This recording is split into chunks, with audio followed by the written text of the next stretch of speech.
Salut à tous et bienvenue sur la chaîne Instant Gecko pour une nouvelle vidéo sur la mue des geckos léopards. Et oui, sur cette chaîne, je vous ai déjà beaucoup parlé du gecko léopard, mais je vous ai pas encore expliqué comment fonctionnait la mue chez cette espèce. Et oui, comme beaucoup de reptiles, les geckos léopards ont la capacité de muer, c'est-à-dire qu'ils vont changer de peau régulièrement afin que leur corps puisse continuer à grandir tout au long de leur vie. Certains reptiles vont muer entièrement comme les serpents, ça va être une seule mue complète, mais le gecko léopard va muer par morceaux, c'est-à-dire qu'il va s'enlever des morceaux de mue petit à petit. Il est assez rare d'observer un gecko léopard qui va muer.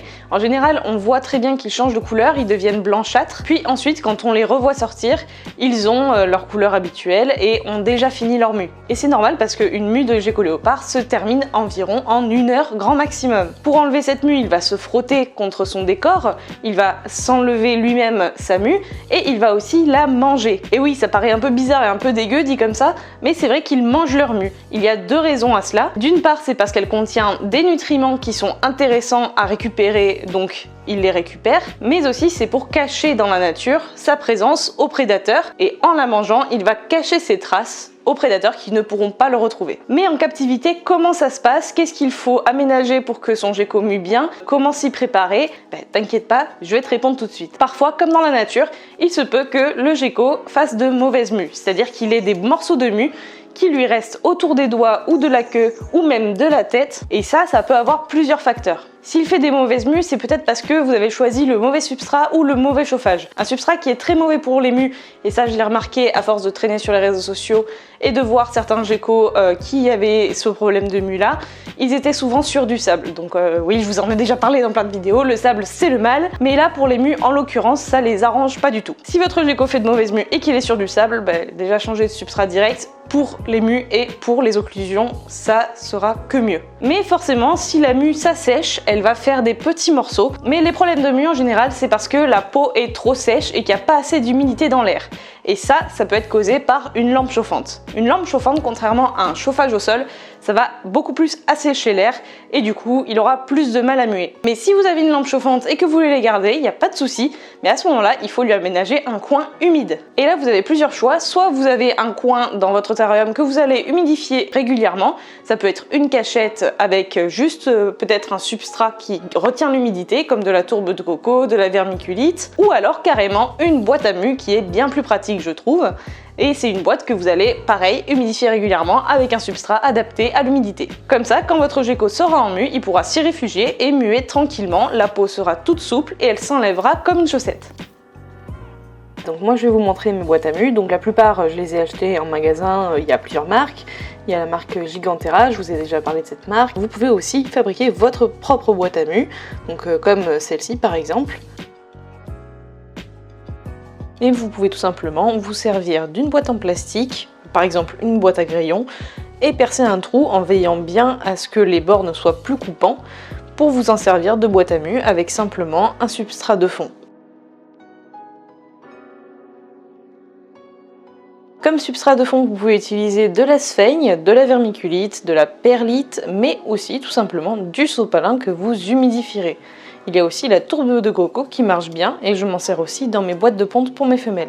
Il se peut que parfois vous n'ayez pas besoin de cette boîte à mue car vous avez une humidité dans votre maison qui est suffisante pour que votre gecko n'ait pas de soucis. Donc ça c'est pareil, en général on regarde comment son gecko se comporte, comment il mue et s'il y a des problèmes de mue, alors là on avise et on lui prépare un coin un peu plus humide pour faciliter la mue. Ce qui peut également l'aider, ce sont des surfaces rugueuses afin qu'il puisse se frotter et enlever la mue beaucoup plus facilement. Dans mes terrariums, moi j'ai toujours des surfaces rugueuses. J'ai fait des décors avec de la colle à carrelage qui est très bien parce qu'ils peuvent se gratter dessus et ça les aide à enlever leur mue. Ou bien tout simplement vous choisissez des plaques de liège comme celle-ci où ils pourront venir se gratter sans danger parce que ça ne pourra pas les blesser. Mais qu'est-ce que notre gecko risque vraiment s'il fait des mauvaises mues? En fait, je vous fais cette vidéo parce que les mues peuvent faire un garrot autour des doigts ou de la queue par exemple, et donc couper la circulation du sang et ça va faire nécroser les doigts ou la queue et à terme, les doigts tombent et il peut perdre tous ses doigts comme ça ou voir sa queue ou voire dans les pires des cas faire une septicémie, c'est-à-dire que le sang soit infecté par les nécroses et qu'il en meure en fait.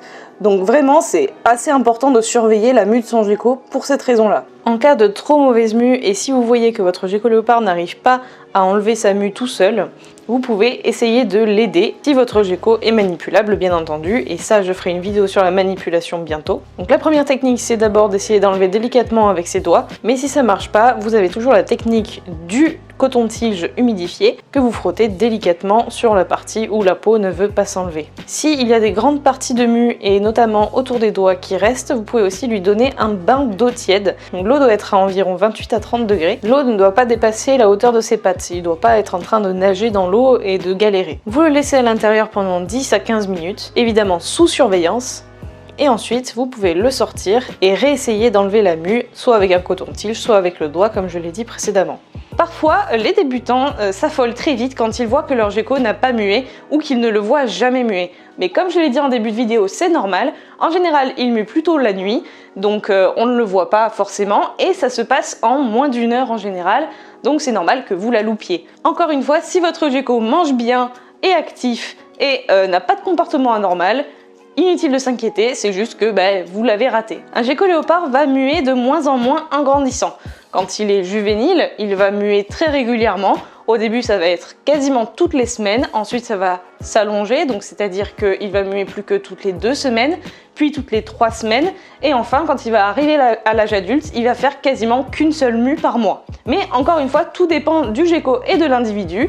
Il y en a qui sont plus grands que d'autres, qui grandissent plus vite que d'autres, etc. Donc c'est pas quelque chose de précis et d'applicable à tous. Ils ont tout simplement chacun leur rythme comme nous. Voilà, donc j'espère que cette vidéo vous aura plu, que ça vous aura appris des choses sur la mue du gecko léopard. N'hésitez pas à mettre la cloche et à vous abonner à la chaîne pour plus de vidéos. Si vous avez apprécié cette vidéo, mettez un petit j'aime et un commentaire en dessous. N'oubliez pas que j'ai une page Facebook et un compte Instagram où je mets des photos régulièrement de tous mes geckos et mes reproductions. Donc n'hésitez pas à me suivre. Et aussi, si vous avez des questions supplémentaires sur les geckos léopards, je connais un très bon groupe qui pourra vous aider sans souci et je suis administrateur de ce groupe. Donc je vous invite à aller poser vos questions sur ce groupe-là parce qu'il y a beaucoup d'éleveurs qui pourront vous aider et des passionnés. C'est le groupe Gecko Léopard et AFT, bien l'élevé. AFT, c'est tout simplement African Fat Tail. C'est une autre espèce de gecko. Donc sur ce groupe, vous pourrez discuter de ces 2 espèces-là. Donc n'hésitez pas à nous rejoindre. Ce groupe-là est sur Facebook. Et on se dit à la prochaine pour une nouvelle vidéo. Salut!